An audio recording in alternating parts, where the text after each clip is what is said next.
Hello and welcome to another weekend with Game Day U. I'm Ashley Vandevelde alongside Parker Abels, Carly Murray, and Dylan Rivera will join us from Morgantown, West Virginia, where the Sooners are primed to take on the Mountaineers.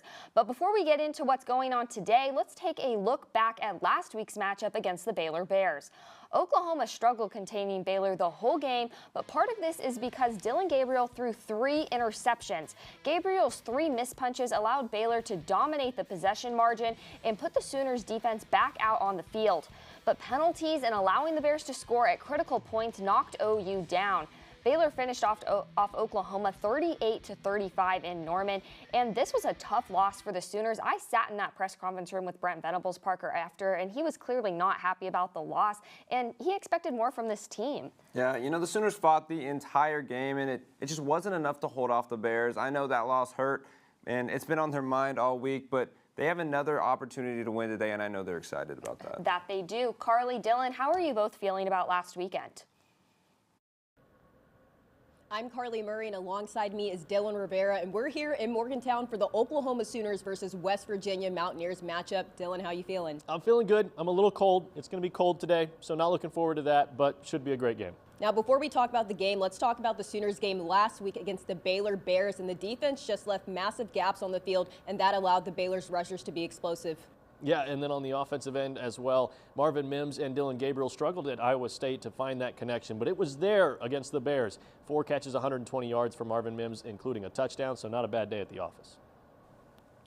Thanks, guys. We'll be back to you soon. Meanwhile, tight end Braden Willis talked about what he thinks the Sooners need to fix on the team to win out their final 3 games. We take for granted how little mistakes that we've made in the past, but it is football, and, you know, we got a big separation of age on this team, and, you know, it happens. So I think the biggest thing is learning from it, from it for the future, and learning from it for the next 3 games. And from one receiving threat to another. Dylan mentioned this a second ago, but Marvin Mims struggled a lot against Iowa State, but had a huge bounce-back game versus Baylor. The Sooners are going to need him to continue that success today in order to get him going. Here's what Marvin had to say about his big day versus the Bears. Felt great. You know, I kind of felt bad after the Iowa State game. You know, still came away with a win. You know, that's the biggest importance of that game, but I just felt like I let the team down. But at the end of the day, to come back to the Baylor game, played how I did, just people talking to me, coaches, teammates, you know, support staff, just people talking to me throughout the week, it definitely helped to play that game Saturday. Teams in college football are going for it on 4th down, so it's important to have a 4-down mindset whenever they get on the field. Ted Roof says that his defense has been good on 3rd downs, but it all starts with the 1st down. You play 1st, 2nd, and 3rd down affects 4th down too, and it all goes together. It's all a piece of the pie, and it's interwoven. So that everything we do is important. It's got to be with precision and extreme detail. While the offense may not be up to recent OU standards, the Sooners still managed 35 points against the Bears last Saturday. Fans, of course, for no reason are pointing their fingers on Twitter at Jeff Lebby and Dillon Gabriel, but the Oklahoma quarterback knows there's a lot to like with this offense, and they've just got to continue to keep their head up. And like I said, it's just a couple plays that we want from each game that ended up helping dictate what the result was. So it's unfortunate, but we got to continue to, you know, stay positive and get right for the next week. Thanks, Dylan and Carly. We will hear from you again soon. Game Day U's Dakota McDowell-Wapakichi is live on campus in these cold, cold temperatures with a heartwarming story. Dakota? Yeah, when we come back, I'll have an in-depth look into a Sooner fan you most likely see at every athletic event. Don't leave. Game Day U will be right back.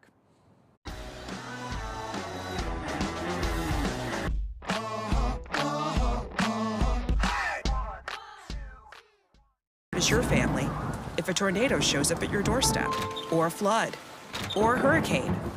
You can't just turn away a natural disaster. That's why it's important to go to ready.gov/plan now. It has the tools and tips you need to make an emergency plan with your family. So if disaster comes knocking, let's go. You'll be ready to help keep your family safe. It's just a pizza. Yes. Make a plan today.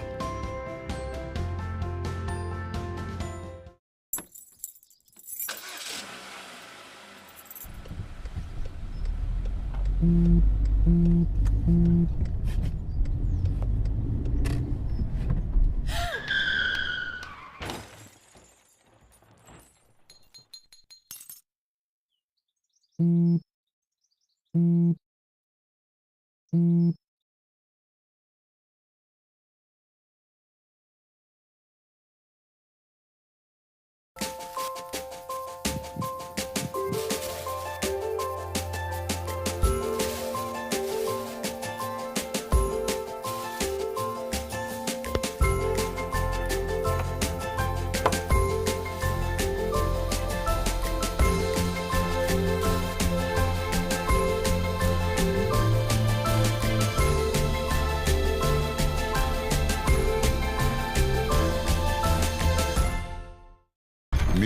the Scan, a simple procedure whose mission is to detect lung cancer early.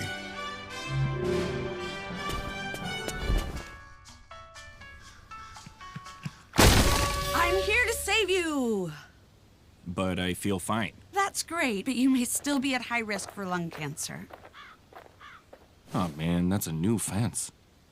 If you smoke, early detection could save your life. Learn more at savedbythescan.org.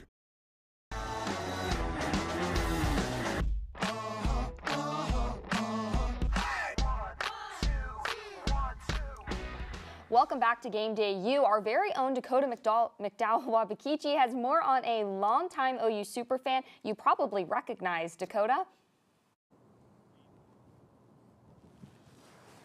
Many Sooner fans see Mr. OU out and about at the games on Saturdays or even midweek. He's a landscaper here for the facility management team, but why does he go so hard at every Sooner athletic event? I was able to talk with the guy about his time and persona behind Mr. OU. Boomer! Boomer! Boomer! Antonio Record, better known to many Sooner fans as Mr. OU, has been the guy to bring many smiles to fans from all over when in Norman or on the road supporting the Sooners. Although some can't remember the days whenever he wasn't there, his start wasn't too long ago. Before moving to Norman in 2018, he told his boss in Tulsa that he was going to let the world know about Mr. OU. That's whenever he quit his better-paying job to move down to Norman to work for the university, taking a pay cut just to make a difference in fans' lives. I try to tell people, if you don't believe in God or whatever you believe in, you should watch me.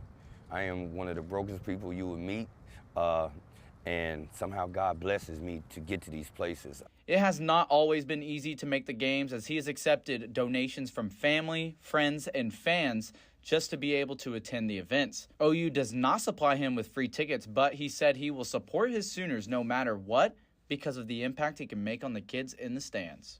One of his most fond interactions came from a kid with meningitis during an OU lacrosse game after Kobe Bryant's death. The little kid got out there, he got to cheer him on, he got to do everything. Turned out his mom finds me on Facebook and says, God brought you here to meet my son. Keep doing what you do. Told me about his story and said, all night he talked about you. He just talked about you. You made him believe that he can play for OU. Now, Record told me that Mr. OU isn't about collecting publicity, and rarely does he talk about emotional topics, but says Mr. OU is meant for the people. I tell people, if I made you smile, made you laugh, made you cry, made you dance, Mr. OU did his job. All right. When Mr. OU and I talked this week, to talk about how the many kids have impacted his life, including the Sooner fans. Reporting from this raked up pile of leaves, Dakota McDowell-Wabakichi, Game Day U. Now, Game Day U's Jimmy Wicks has a special look at an athlete right in the Sooners' backyard who is headed to Norman. For the first year of the Brent Venables era, it has been up and down on the field, but this recruiting class is nothing short of stellar. Oklahoma is currently ranked 7th in the country via 24/7 Sports, which is one of the highest in recent memory. But for one, coming to OU means just a bit more. Jacoby Johnson grew up in the shadow of Gaylord Memorial Stadium playing his high school ball at Mustang, Oklahoma. But the process of coming to OU is more than just on the field. Just talking about just life in general, not so much football. And then that's how it's been, I'd say, as far as the recruiting process. The question for younger players is typically when they will play, but for Johnson, it's where. For Mustang, Johnson plays both sides of the ball, and that may not change at OU. I want to try to do a little bit of both. Maybe if I pick I'll have to pick a dominant position, but maybe get a little bit of the other one. Like, for example, if I pick to play cornerback, maybe go in, run a few plays on offense in the game or something like that. And for the hometown product, he knows the challenges of playing in front of a sold-out crowd in Norman. Oh, it's going to be different for sure. That's going to be the main thing for me is getting used to that college atmosphere. I think because right now I'm learning, they're trying to show me the stuff, like the coverages and like offensive plays, all this different stuff. So when I get there, it'll be so much as just working hard and doing all this other stuff. So. And whether it's offense or defense, you can catch Jacoby Johnson at the Palace on the Prairie on Saturdays next season. Now, whether it be offense or defense, we will just have to wait and see. From outside Gaylor Memorial Stadium, Jimmy Wicks, OU Nightly. Well, it's definitely going to be thrilling, Parker, once Jacoby is in Norman and to see how he balances everything. We'll have more to come on the Sooners matchup today in West Virginia, though. Yeah, you know, he looks like he's going to be good. Unfortunately for him, he only has one high school game left because he's going to lose to my Jinx Trojans next Friday, who also beat the Bixby Spartans. Shout out to them last week. But I am excited to see him in Norman next year. Parker knows his Oklahoma high school football, but Carly and Dylan, what are your thoughts on Jacoby Johnson? Well, I'm sure the Oklahoma staff is really looking forward to having Jacoby Johnson on their squad. Yeah, I had a chance to call him playing a game against Southmore this year, and he was able to put up 4 touchdowns on the day. Actually had 5, but 1 was called back, all of them from a different aspect of the game, whether it was a kick return, a pick and taking it to the house, or an offensive touchdown. He was an incredible player. Well, I'm really hoping that he can do that in the Crimson and Cream. Coming up, we'll have more on the Big 12 standings and a closer look at West Virginia.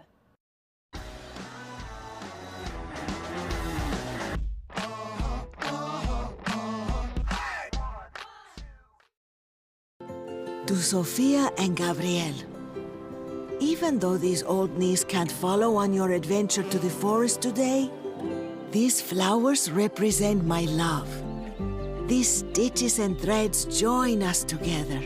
And wherever you see a flower, a bird, a beautiful tree, know that my love is with you. Make the forest part of your story at a park near you. Find one at discovertheforest.org. Hey world, I have a quick message. It's about safe driving. All right, let's go. Anytime you're driving, have the seatbelt buckled tight. Both hands on the wheel and your phone out of sight. When not in your hand trying to text somebody back. Because if you do, your car might get smacked. The moral of the story, just put your phone down. The people on the road will stay safe and sound. Put your phone down, put your phone down. People on the road will stay safe and sound. Yeah.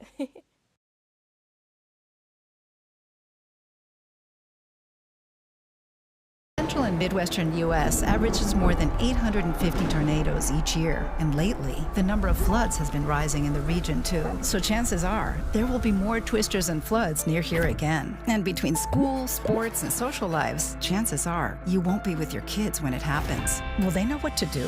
Ready.gov/kids has all the educational tools and information to make the conversation easy. When the time comes, chances are they'll feel prepared, not scared. So talk with your family today.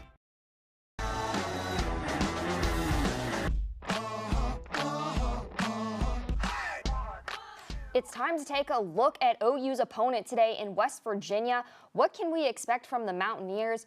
Now, the Sooners haven't set foot in West Virginia territory since 2018. So I'm curious, with the off and on year OU is having in the unfamiliar territory, how this will affect the team. Yeah, West Virginia is a very hostile environment, and they've been very good at home this far. They beat Baylor on their home turf, which was a signature win for them. They also have former 5-star JT Daniels at the helm. With him and Bryce Ford Wheaton, you never know what to expect from them.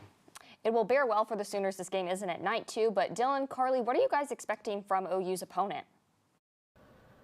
The Mountaineers are on a 3-game losing streak. They lost to Texas Tech, TCU, then Iowa State. But don't knock them. They average 32 points per game. But JT Daniels has thrown 8 interceptions this season. Well, to that end about losing, this is the first time that Oklahoma will play a West Virginia team that has a losing record. Never in their history have they played a losing West Virginia team. They played 13 times. Oklahoma has won 11 of those games. Also, we touched on it again for OU Nightly. This is the first time that Oklahoma has been here since 2018, so it's been a few years since they've been up here in the hills. Ashley? Now we are going to toss it to Stone Weber and Hallie Moss about a special connection between 2 West Virginia players. Family ties are far and wide for West Virginia, and for wide receiver Bryce Ford Wheaton, that is no exception. The junior standout is a 3rd-generation Mountaineer, and now it's his turn to make his family proud. It's been like a cool experience, honestly, because, you know, I've been coming to games since I was a little kid. So to finally, be able to put on the jersey, run out the tunnel, play for my dream school, has been something that's like, a dream. There's plenty of connections in Morgantown, and this is the case for two West Virginia natives. Learning how to be teammates is nothing new for center Zach Frazier and defensive lineman Dante Stills, who have been playing together since their Pee Wee football days. Cool growing up together and really going along, to same middle school, same high school, same college together. It's really special. And, to have someone like that across from the ball to really make you better every day, it's really special. West Virginia looks to get over the hump in Neil Brown's 4th year, and they look to beat OU for the first time since joining the Big 12. Tune in to find out if they can finally take down the Sooners on November 12th. I'm Hallie Moss with Stone Weber reporting from AT&T Stadium, Game Day U.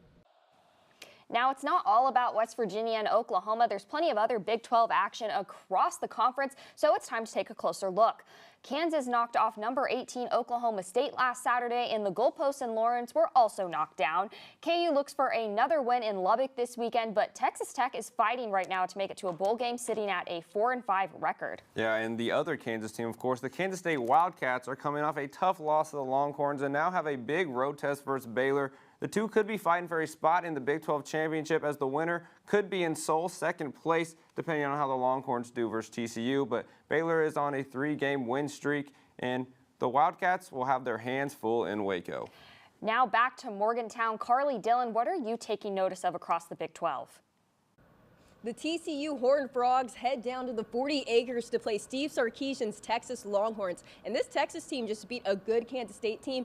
And TCU is still undefeated thanks to QB1 Max Duggan. But TCU's weak spot is their defense. Sonny Dykes' defense lets up 27 points per game. And I don't think that they can stop Texas. They have so many playmakers. How about Oklahoma State? Not looking so hot for the Pokes right now. Back-to-back losses, really embarrassing back-to-back losses, I should say. And let me look at the numbers. Outscored 85-16 in the last 8 quarters of action. Hasn't been so hot for Oklahoma State. Obviously, life without Spencer Sanders, not doing so well.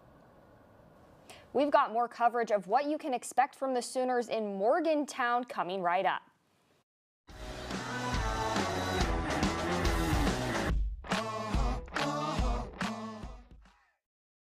Is your family if a tornado shows up at your doorstep, or a flood, or a hurricane?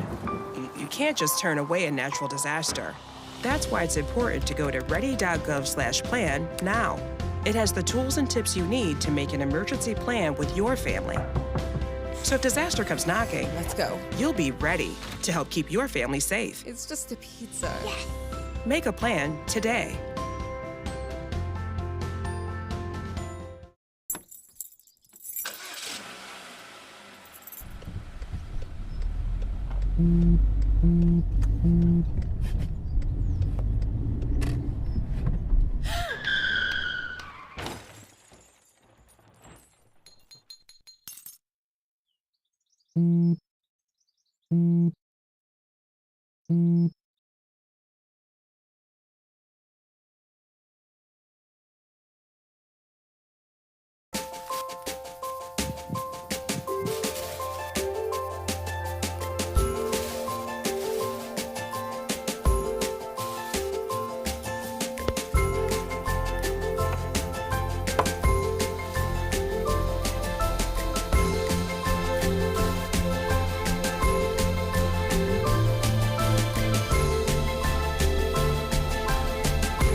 Welcome back to Game Day U. I'm Ashley Vandevelde, joined here with Parker Abels and Carly Murray and Dylan Rivera in Morgantown, West Virginia. But it's time to talk what we're looking for out of this OU team today in Morgantown. And I'm going to be frank, Dillon Gabriel just can't throw 3 interceptions like he did against Baylor last weekend. I know he's aware of that, but this could have saved the Sooners against Baylor. I don't think it would have with the way the OU defense was looking, but there's a shot with this West Virginia team to come out with a Sooner win if the offense isn't messy on turnovers. Yeah, DG does need to bounce back today, and I think he will, though, especially with the help of the O-line. Now, when watching these clips, don't look at the ball, look at the O-line. They have been great both in the running and passing game this year. They have created huge holes for Eric Gray and company and given DG enough time to get the ball out. They need to hit the Mountaineers in the mouth early and get that going. And you've heard our thoughts. Now let's toss it over to the West Virginia crew one last time, guys.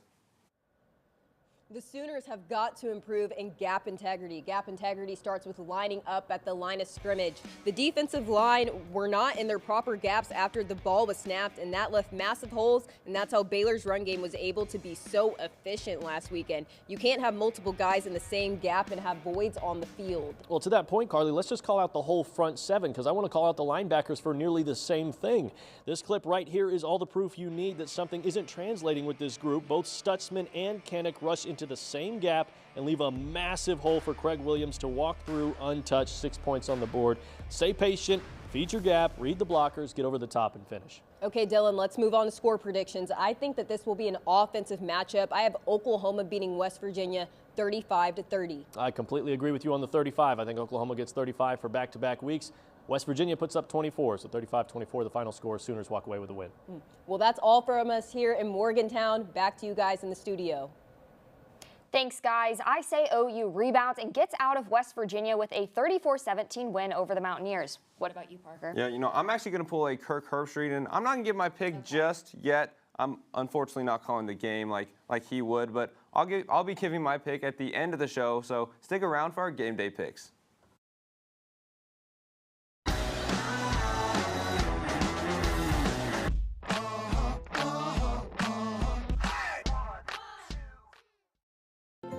To Sofia and Gabriel.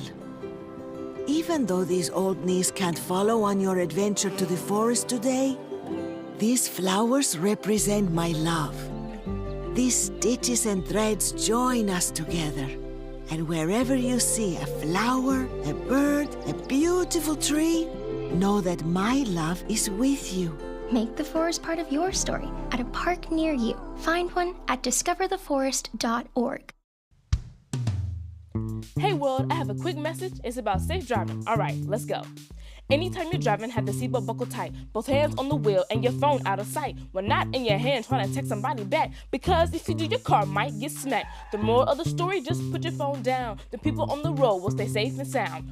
Put your phone down, put your phone down. People on the road will stay safe and sound. Yeah.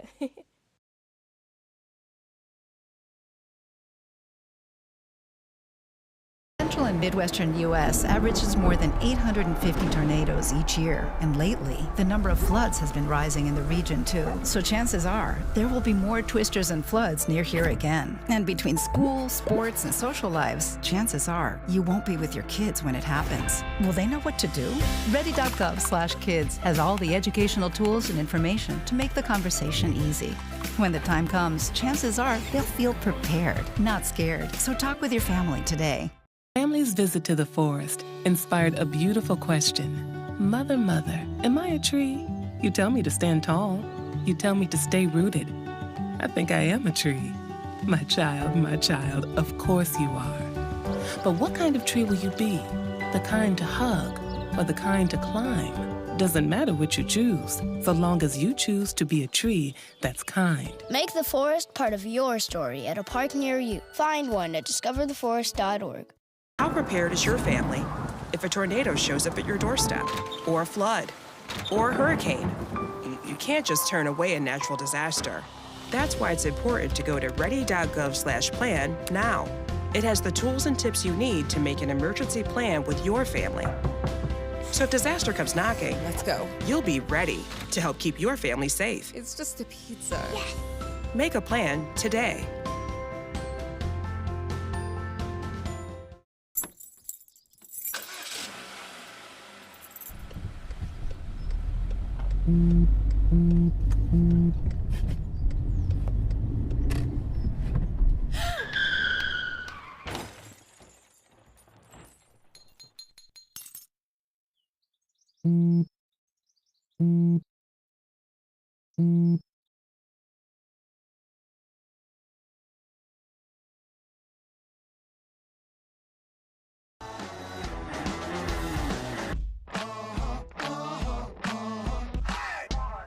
I'm I'm Ashley Vandevelde, and we're back here on Game Day U, joined still by Parker Abels and some new faces in Zoe Watson and Hallie Moss.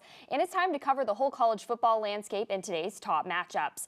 First off, a big one in college football and in Big 12 play as TCU faces their toughest road game yet in Austin against number 18 Texas. Will the Horned Frogs make it 10-0? Yes, they will. Texas is not back. If there is a team that's going to end TCU's undefeated streak, it's not going to be Texas. They beat K-State, but I do not have enough confidence in Quinn Ewers and this Texas team to say they're going to stop Max Duggan and the Horned Frogs. Still, it's going to be a close game, a great game to watch this weekend, the game to watch this weekend. TCU has no margin for error. If they want to stay in the running for the playoffs, they have to win. And remember, TCU is ranked 4th in the AP poll. Max Duggan has 161 completed passes for the season, and TCU averages 43 points per game. The only thing going for Texas is that it's a home game. 8 players on the defense have over 20 solo tackles. They'll be able to shut down Bijan Robinson. You said the Horns are at home, and they have like the entire class of 2023 visiting, and they're going to play their butts off. My only concern is their second half woes, but as long as they keep Bijan going, best running back in college football right there, they're going to be able to hold off TCU long enough in the second half to get the win. Horns get it. Big recruiting weekend for Texas for sure. Now, number 15, North Carolina has a test at Wake Forest. Will the Tar Heels pick up their second loss of the season today? Now, I don't know if these two words exactly go together, but I'm having some faith in the Demon Deacons. They're coming off of 2 losses, but let's not forget Wake Forest entered this season in the top 25 and got as high as number 10 in the AP poll just 2 weeks ago. Also have some faith in Sam Hartman. He's one of the ACC's best quarterbacks, averaging 302 passing yards. Yes, Hallie.